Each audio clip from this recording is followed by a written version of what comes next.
ਲੋਕ ਸਭਾ security breach ਮਾਮਲੇ ਦੇ ਵਿੱਚ ਇੱਕ ਹੋਰ ਵਿਵਾਦ ਸਾਹਮਣੇ ਨਜ਼ਰ ਆਉਂਦਾ ਪਿਆ। ਇੱਕ ਪਾਸੇ ਤਾਂ ਲੰਘੇ ਦਿਨ ਕਾਰਵਾਈਆਂ ਤੇਜ਼ ਹੋ ਗਈਆਂ ਨੇ, ਪੁਲਿਸ ਪ੍ਰਸ਼ਾਸਨ ਵਿੱਚ ਇਨਵੋਲਵ ਹੋ ਗਿਆ ਔਰ ਆਉਣ ਵਾਲੇ ਸਮੇਂ ਦੇ ਵਿੱਚ ਵੱਡੇ ਖੁਲਾਸੇ ਹੋਣ ਦੀ ਉਮੀਦ ਜਤਾਈ ਜਾ ਰਹੀ ਹੈ, ਜਦਕਿ ਦੂਜੇ ਪਾਸੇ ਦੋਵੇਂ ਸਦਨਾਂ ਦੇ ਵਿੱਚ ਕੰਮ ਠੱਪ ਰਿਹਾ। ਤੀਸਰੇ ਦਿਨ ਵੀ ਇਸੇ ਤਰ੍ਹਾਂ ਦੇ ਹਾਲਾਤ ਰਹੇ ਨੇ ਔਰ ਇਸੇ ਦੇ ਚੱਲਦੇ ਕੰਮ ਨੂੰ ਠੱਪ ਕੀਤਾ ਰੱਖਿਆ।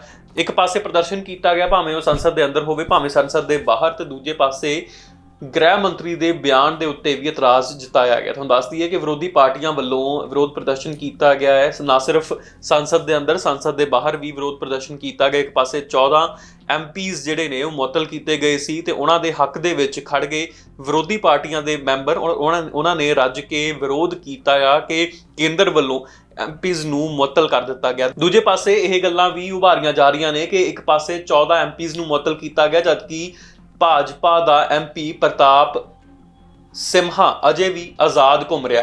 ਇਹੋ ਹੀ ਜਾਣਕਾਰੀ ਲਿਖ ਕੇ ਤਖਤੀਆਂ ਹੱਥ 'ਚ ਫੜ ਕੇ ਤੇ ਨਾਅਰੇਬਾਜ਼ੀ ਨਵੇਂ ਸੰਸਦ ਭਵਨ ਦੇ ਬਾਹਰ ਕੀਤੀ ਗਈ ਹੈ ਔਰ ਨਾ ਸਿਰਫ ਸੰਸਦ ਭਵਨ ਦੇ ਬਾਹਰ, ਅੰਦਰ ਵੀ ਇਸੇ ਤਰ੍ਹਾਂ ਦਾ ਪ੍ਰਦਰਸ਼ਨ ਕੀਤਾ ਗਿਆ। ਜਦੋਂ ਸਪੀਕਰਜ਼ ਵੱਲੋਂ ਸਦਨ ਚੁੱਕਿਆ ਗਿਆ, ਉਸ ਵੇਲੇ ਵੀ ਸੰਸਦ ਦੇ ਅੰਦਰ, ਸਦਨ ਦੇ ਅੰਦਰ ਸੈਂਟਰ 'ਚ ਜਾ ਕੇ ਤੇ ਪੁਰਜ਼ੋਰ ਤਰੀਕੇ ਨਾਲ ਨਾਅਰੇਬਾਜ਼ੀ ਕੀਤੀ ਗਈ ਹੈ। ਲਗਾਤਾਰ ਪ੍ਰਤਾਪ ਸਿੰਹਾ ਜਿਹੜਾ ਭਾਜਪਾ ਦਾ ਐਮਪੀ ਆ, ਉਸ ਦੇ ਖਿਲਾਫ ਕਾਰਵਾਈ ਦੀ ਮੰਗ ਕਰ ਰਹੇ ਨੇ। ਇੱਕ ਪਾਸੇ ਮੀਡੀਆ ਕਨਕਲੇਵ ਦੇ ਵਿੱਚ ਅਮਿਤ ਸ਼ਾਹ ਦਾ ਬਿਆਨ ਆ ਜਾਂਦਾ ਹੈ ਤੇ ਉਸ ਬਿਆਨ ਦੇ ਉੱਤੇ ਵੀ ਇਤਰਾਜ਼ ਜਤਾਇਆ ਜਾ ਰਿਹਾ ਹੈ। ਕਿਹਾ ਜਾ ਰਿਹਾ ਹੈ ਕਿ ਅਮਿਤ ਸ਼ਾਹ ਨੇ ਮੀਡੀਆ ਕਨਕਲੇਵ ਦੇ ਵਿੱਚ ਬਿਆਨ ਦਿੱਤਾ ਹੈ, ਸਗੋਂ ਸੰਸਦ ਦੇ ਅੰਦਰ ਆ ਕੇ ਇਹ ਬਿਆਨ ਦੇਣਾ ਚਾਹੀਦਾ ਸੀ। ਸੰਸਦ ਦੇ ਅੰਦਰ ਇਹ ਬਿਆਨ ਨਹੀਂ ਦਿੱਤਾ ਗਿਆ, ਸਗੋਂ ਮੀਡੀਆ ਕਨਕਲੇਵ ਦੇ ਵਿੱਚ ਬਿਆਨ ਦੇ ਕੇ ਸਾਰ ਦਿੱਤਾ ਗਿਆ। ਔਰ ਦੂਜੇ ਪਾਸੇ ਕਾਰਵਾਈ ਐਮਪੀਜ਼ ਦੇ ਖਿਲਾਫ ਜਿਹੜੀ ਹੋਈ ਹੈ ਉਹ ਵੀ ਨਿੰਦਣਯੋਗ ਦੱਸੀ ਗਈ ਹੈ।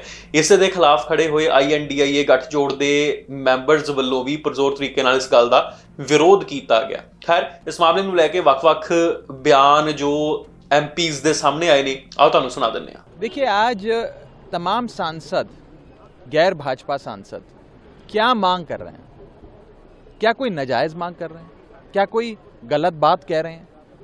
वो बस इतना ही तो कह रहे हैं कि इस देश की सबसे सुरक्षित इमारत मानी जाने वाली भारत देश की संसद में अगर एक इतनी बड़ी सुरक्षा चूक होती है तो उस पर चर्चा हो, उस पर जांच एजेंसियां, माननीय गृह मंत्री जी, जो भी लोग सुरक्षा के लिए जिम्मेदारी जिनकी दायित्व बनता है, वो आकर सदन के भीतर अपना बयान दें और पूरे पार्लियामेंट को कॉन्फिडेंस मिले। इसमें कोई नाजायज मांग तो कर नहीं रहे। आप खुद सोचिए कि अगर कोई शख्स आज भाजपा के मेंबर ऑफ पार्लियामेंट के बतौर मेहमान उसके हस्ताक्षर से विजिटर पास बनवाकर दर्शक दीर्घा में पहुंचता है, अपने साथ गैस कैन, स्मोक कैन जैसे पदार्थ लेकर पहुंचता है, तो कल को वो कोई और भी औजार साथ लेकर आ सकता था, कोई पिस्तौल लेकर आ सकता था, पॉइजनस गैस बॉम्ब लेकर आ सकता था, पॉइजनस गैस कैन लेकर आ सकता था, कोई भी वस्तु ला सकता था, कोई अनफॉर्चुनेट इंसिडेंट हो सकता था, किसी को चोट पहुंच सकती थी, जान माल का नुकसान हो सकता था। तो ये सारे पहलू हैं जो एक जांच का विषय है। इस पर जांच हो और पार्लियामेंट को कॉन्फिडेंस में लिया जाए, कम से कम इस पर एक छोटी सी चर्चा हो, ये हम सरकार से मांग कर रहे हैं। मुझे लगता है कि सरकार को ये मांग स्वीकार करनी चाहिए, क्योंकि ये किसी पार्टी विशेष की या दलगत राजनीति की बात नहीं है, ये इस देश की सबसे सुरक्षित इमारत भारतीय संसद की बात है। अगर संसद भवन सुरक्षित नहीं है तो क्या देश सुरक्षित है? ये बड़ा सवाल खड़ा है। हम जब भी कोई सीरियस मुद्दा उठाते हैं वो राजनीति, चाहे किसानों का मसला हो, राजनीति हो जाता है। चाइना हिंदुस्तान के हजारों किलोमीटर कब्जा कर लेता है, वो राजनीति हम करते हैं। कहीं पे किसी की लूट मार हत्या हो जाती है, हम राजनीति करते हैं।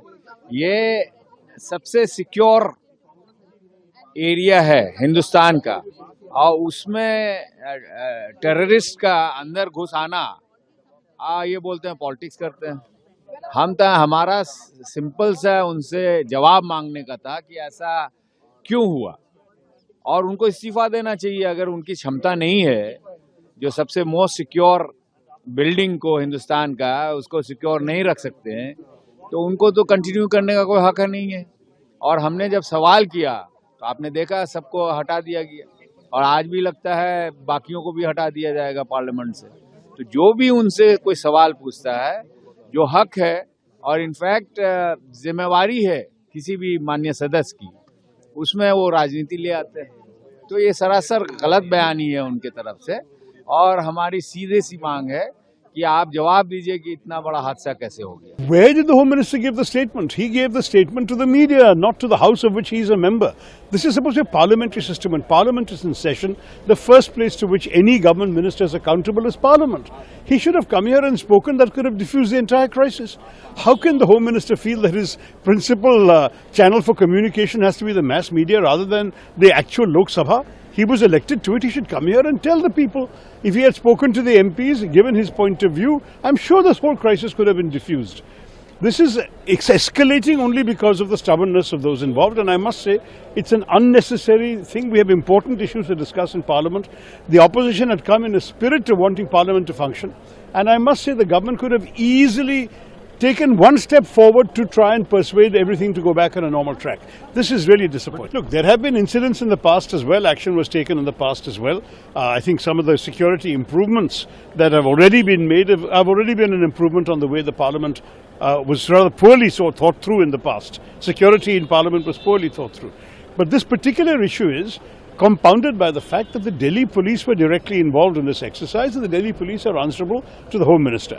The Speaker may have a general responsibility for security of Parliament, but because the Home Minister controls the Delhi police, he could have come and said a few words. Subscribe to One India channel and never miss an update.